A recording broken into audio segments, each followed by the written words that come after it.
a todos y bienvenidos a Divagaciones de Tranquis. El último episodio de este estilo parece que tuvo cierto éxito, así que lo voy a intentar de nuevo. A mí me gusta bastante porque es una oportunidad de hablar un poco de cosas que yo pienso, que yo opino, sin necesidad de que todo lo que digo esté respaldado por literatura. Pero también está la otra cara de la moneda, y es que todo lo que digo, por tanto, en estos episodios es tan solo la opinión, pues, de un biólogo con una tacita de café delante. Así que no hay por qué tomársela muy en serio. Lo primero que me gustaría hacer hoy es una aclaración sobre el episodio de CRISPR, el primero que hicimos. Ahí mencionaba que todavía nos faltaban como 20 o 30 años para hacer algo realmente extremo con edición genética en humanos. Probablemente la palabra extremo fue un poco demasiado fuerte. No me refiero a cosas como humanos con 4 brazos, como a, no sé, híbridos de humano y tortuga. Ese tipo de cosas son 100% ciencia ficción y probablemente nunca ocurran. El tipo de modificación genética que se requiere para hacer cambios tan grandes implica tocar genes implicados en el desarrollo del embrión. Y estos genes, como vimos en el episodio en el que cocinábamos monstruitos con Elvis, tienen varios trabajos a la vez. No puedes tocar uno sin modificar todo el plan de desarrollo y la mayor parte de las veces ese cambio es catastrófico. Así que si este tipo de cambios en algún momento del futuro se pueden hacer, será tan en el futuro que realmente no es algo que nos preocupe mucho ahora. Cuando decía extremo yo me refería a otra cosa. Me refería a modificaciones sistemáticas de seres humanos por ejemplo, en el terreno de la salud, en hacernos inmunes al cáncer, al SIDA, a otras enfermedades. Me refería, pues, por ejemplo, a poder elegir el color del pelo, de los ojos de nuestros hijos, el color de su piel también, si lo queremos. Quizá un poco estirando así la cosa, podríamos hablar de modificaciones como del tono muscular, por ejemplo. O si descubrimos genes individuales que afecten a la inteligencia y que sean fácilmente modificables, que todavía necesitamos estudiar un poco más, pero podría ser. Podríamos hacer a nuestros hijos más inteligentes que la media con un poco de modificación genética con CRISPR antes. Y lo del tono muscular tampoco está tan fuera de órbita, ¿eh? Ya hemos criado vacas, variedades de vacas que usamos para carne que son muy musculosas y lo hemos hecho sin ingeniería genética, todo con baja tecnología. Solo hemos pillado vacas musculosas y las hemos criado con vacas musculosas, bueno, vacas y toros, pero ya me entendéis. Hasta que después de unas generaciones hemos conseguido vacas increíblemente musculosas. Así que es una posibilidad. El caso es que ese es el tipo de cosas a las que me refiero cuando digo extremo. Y la verdad es que no son malas cosas. A todo el mundo quizá le gustaría tener acceso a este tipo de tecnología para sus hijos, ¿verdad? La pregunta entonces es, ¿quién, cómo y por cuánto va a tener acceso a esta tecnología? Y así llegamos directamente al tema del episodio de hoy. La ciencia ficción clásica, aquella que se escribía normalmente pues durante los 50, durante los 60, es un género muy optimista. Siempre nos presenta mundos donde la tecnología ha resuelto todos los problemas del ser humano, o la mayor parte de ellos al menos. El hambre en el mundo está principalmente erradicada, la gente vive más feliz, trabaja menos por la ayuda de las máquinas, tenemos robots que nos ayudan en casa, hemos salido al espacio, todo el mundo está más sano, más contento, vive más tiempo y puede dedicarse a hacer todo tipo de cosas. En la ciencia ficción clásica, en definitiva, la ciencia se ha infiltrado a todos los niveles de la sociedad y ha mejorado la vida de todo el mundo. Nos ha hecho más iguales. Por supuesto, desde hoy, desde el futuro en el que vivimos, esto parece demasiado optimista y no somos los primeros en darnos cuenta. Durante los 70, los 80, los 90, la gente empezó a romper un poco con este patrón, los autores de ciencia ficción me refiero. Y se empezaron a escribir novelas de otro tipo. Novelas en las que exploraban más la relación entre la tecnología y la sociedad y los distintos caminos que podría tomar el futuro. Uno de los subgéneros de ciencia ficción más pesimistas y más conocidos es el cyberpunk. En el cyberpunk la tecnología ha avanzado y podemos hacer cosas maravillosas gracias a ella. Pero esta tecnología no se ha infiltrado a todos los niveles de la sociedad, no ha beneficiado de la misma forma a todo el mundo. Algunos de los problemas más graves a los que se enfrenta el ser humano no se han podido o no se han querido solucionar. Cosas como por ejemplo la superpoblación o el deterioro ecológico. La tecnología está básicamente en manos de grandes megacorporaciones que han ido poco a poco sustituyendo a los estados como los centros de poder del nuevo mundo. Y esta tecnología beneficia principalmente a quien puede pagarla. Así que una sociedad cyberpunk está profundamente dividida, entre los que tienen acceso a todo lo bueno que la tecnología nos ha ido dando a lo largo de los años y una gran masa de gente muy poco privilegiada, con acceso a migajas que les dan. Quizá tecnología que se ha ido filtrando poco a poco, quizá algún favor de una empresa por trabajar con ella durante 20 años como un esclavo. Hay ciudades densas, superpobladas, llenas de anuncios, constantemente vigiladas usando esa misma tecnología que favorece a algunos tanto. Y los protagonistas de estas historias suelen ser gente que vive en los márgenes de la sociedad. Criminales, detectives privados trabajando en los crímenes más sórdidos que nos podamos imaginar. Asesinos o hackers a sueldo, contratados por una corporación para fastidiar a la rival. Todo por intentar obtener algunas de las migajas de esa tecnología, que en el cyberpunk siempre viene con un precio. Vas a tener que pagar, vas a tener que robarla. O quizá tu empresa para la que trabajas amablemente te dio un brazo robótico para sustituir al que ya tenías. Pero ahora ese brazo técnicamente les pertenece y ellos pagan su mantenimiento, así que no puedes salir de la empresa y no puedes protestar por tus condiciones laborales. Este es el tipo de visión profundamente pesimista de la relación entre la tecnología y la sociedad que encontramos en el cyberpunk. Y bueno, no es una cosa binaria, suele haber un espectro entre lo que es la parte más optimista de la ciencia ficción clásica, que también tiene sus partes pesimistas, como por ejemplo 1984 o Un Mundo Feliz, y la visión completamente pesimista, derrotista y directamente deprimente del cyberpunk, que a mí me gusta mucho leerlo, pero a nadie nos gustaría vivir en un futuro así. Y la pregunta que yo quería hacerme en este episodio es: si tomamos este espectro entre la ciencia ficción clásica y el cyberpunk, entre este mundo dorado donde la tecnología ha mejorado tanto nuestras vidas y este mundo horrible en el que la tecnología está solo en manos de unos cuantos y se usa para controlar y oprimir al resto, en ese espectro, ¿dónde diríais que cae nuestra sociedad actual? Yo la verdad no sé qué opinar, depende de con qué pie me haya levantado de la cama ese día. Por un lado, bueno, tenemos acceso a avances maravillosos, estamos más sanos que nunca, mejor alimentados que nunca. Ahora mismo, mientras grabo, yo tengo al lado un pequeño ordenador de bolsillo. ¿Qué un ordenador? Es un superordenador en comparación con lo que había en los 80 o los 90. Este superordenador de bolsillo tiene acceso constante a todo el conocimiento de la humanidad. Y con él puedo comunicarme, por ejemplo, instantáneamente con mi familia, que está a un océano de distancia, viéndoles la cara incluso si quiero. Cuando yo crecí esto era ciencia ficción, era lo que se veía en las películas de Star Trek, por ejemplo.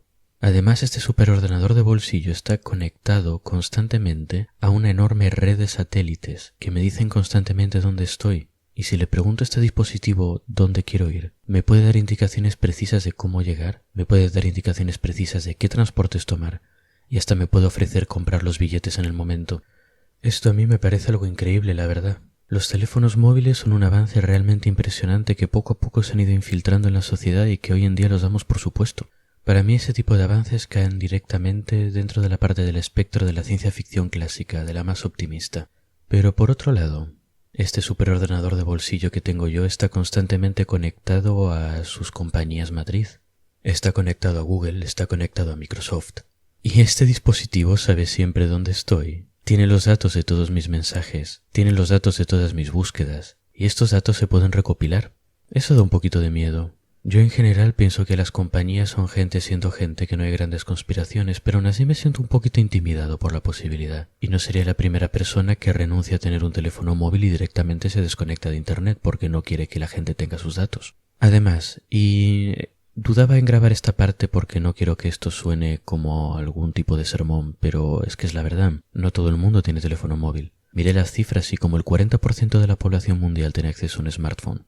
Me resultó curioso porque la mayor parte de la gente a mi alrededor, incluso la gente de estrato socioeconómico más bajo, gente que trabaja en trabajos pues que no dan tanto dinero, suele tener un móvil. Pero tenemos que tener en cuenta que hay una enorme parte de la población mundial que vive en unas condiciones bastante peores que nosotros, que no tienen teléfono móvil y que en muchos casos fabrican nuestros teléfonos móviles en condiciones bastante dudosas.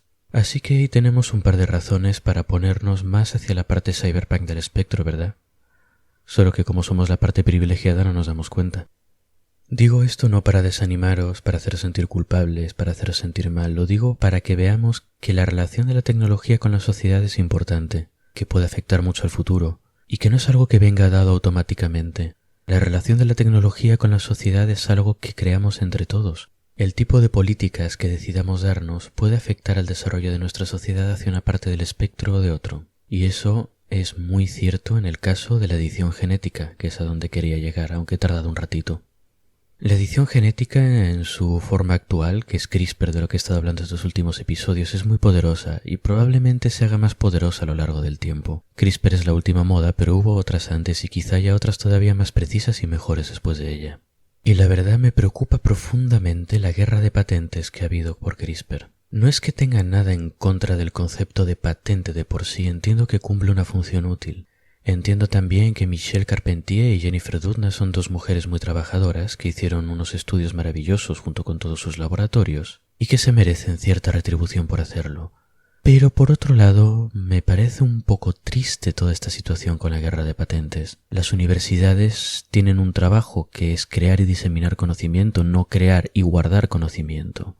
Jennifer Doudna y Michelle Carpentier ya reciben retribución, están siendo pagadas generosamente por sus puestos respectivos, y cuando se decidieron a meter en ciencia ya sabían que lo que hacían era para ser publicado, era para ser diseminado al público. Sin embargo, la situación que tenemos ahora son de las dos universidades matriz, por un lado de Jennifer Doudna y Michelle Carpentier, y por otro lado de Chang, del otro autor que desarrolló otro tipo de técnica un año más tarde. Tenemos a estas dos instituciones enzarzadas en una guerra de patentes que ha durado 10 años. Y que todavía no sé si se ha resuelto del todo. Pero para mí es como, no sé, es como ver a dos hermanos creciditos peleándose por la herencia de su madre recién muerta. Es una cosa que me da un poquito de pena. Y no creo que la edición genética en sí debiera ser algo patentable.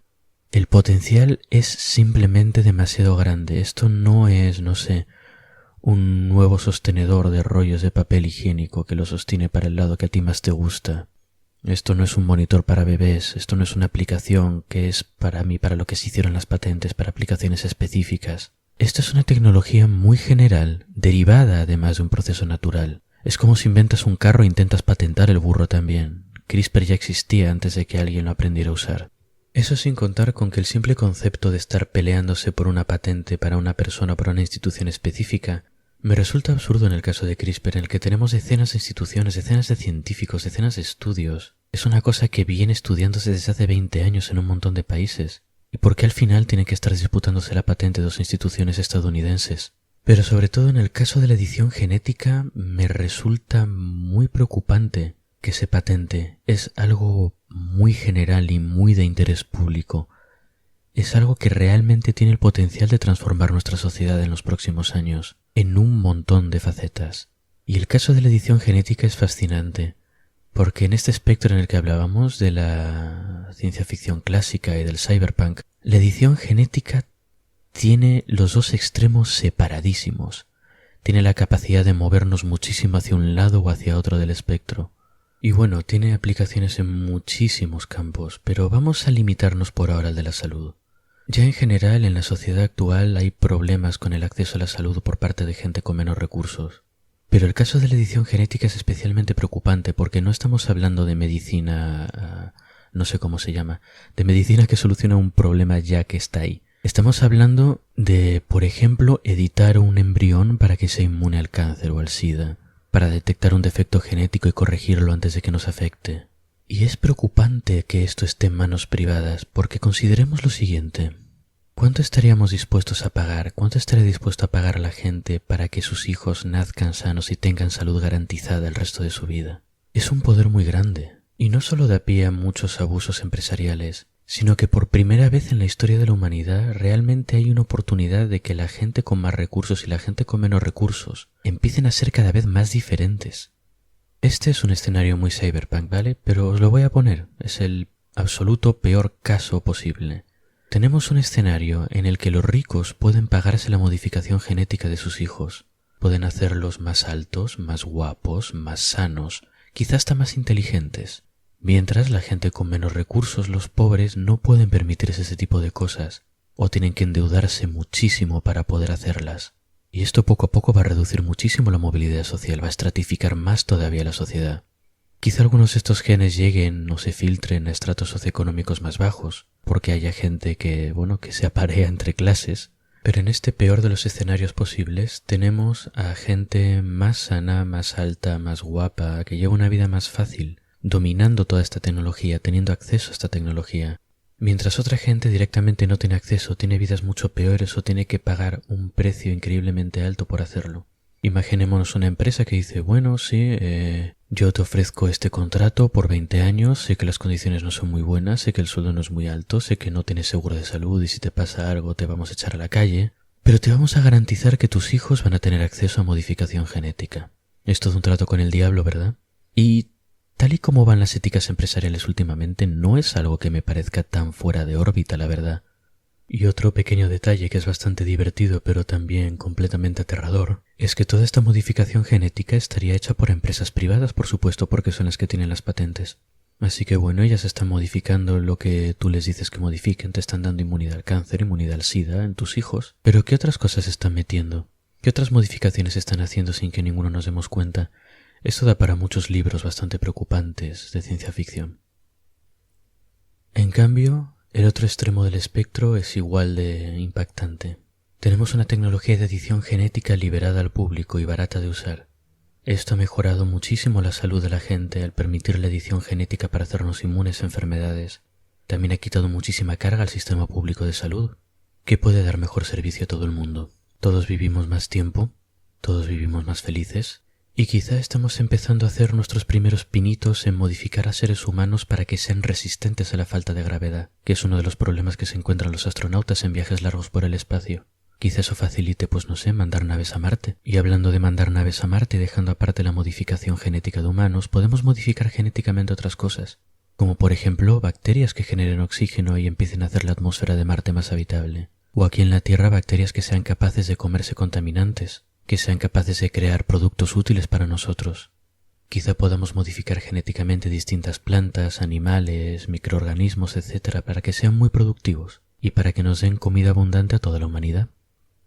Esta es una visión muy bonita, ¿verdad? También quizá es una visión muy fantasiosa, al igual que la otra es igualmente extrema pero para el otro lado. No sé dónde va a ir la realidad, no sé cómo será nuestra sociedad dentro de 50, de 100, de 200 años, pero sé que este es un momento bastante importante, y en esta temporada se va a decidir un poco en qué parte del espectro vamos a caer. Probablemente no sea ninguno de los dos extremos, pero quizá podamos influir para darle un empujón hacia un lado o hacia otro. Preferiblemente hacia el lado optimista, por favor. En realidad, muchas cosas no dependen de nosotros y hay cosas que se podrían hacer que no vamos a tener demasiada influencia, como por ejemplo que el gobierno de Estados Unidos, por ejemplo, entre en razón, o que quizá Jennifer Doudna o Michel Carpentier, que son gente razonable, decidan liberar la patente y hacerlo completamente público. Todas esas serían buenas cosas, pero no podemos contar con ellas. Una cosa que sí podemos hacer es estar atentos e informados. La edición genética y la biotecnología en los próximos años va a seguir creciendo muchísimo, va a ser muy importante. Y va a ser un tema en el que todo el mundo va a tener que participar, no solo los que sean especialistas. Ya sé que nuestras democracias no son lo más satisfactorio del mundo, pero aunque sea a golpes, empujones y trompicones van funcionando. O al menos eso espero, porque si no ya estamos viviendo en el extremo cyberpunk del asunto. Pero el caso es que una población bien informada que esté atenta a estos asuntos y cuando toque decidir den su opinión bien alto, va a ser uno de los factores que ayude a hacer la biotecnología algo que mejore todas nuestras vidas, que nos empuje un poquito hacia la parte buena del espectro. Es parte de la razón por la que empecé a hacer este podcast, porque veía que a mi alrededor la gente no conocía que existía una tecnología tan transformativa con tantas posibilidades. Bueno, no sabían ni que existía, ni cómo funcionaba, ni qué era, ni cuáles eran los problemas o las posibilidades. Así que me decidí a aportar mi granito de arena, que espero que sea un poquito útil. Y bueno, lo hice por eso y también porque me gustan los bichitos y me gusta hablar de ellos. Hablando de lo cual, la semana que viene voy a estar fuera, así que no habrá episodio. Pero dentro de 2 semanas hablaremos de cosas muy importantes, de las jirafas. Hasta entonces pues, espero que hayáis disfrutado el episodio.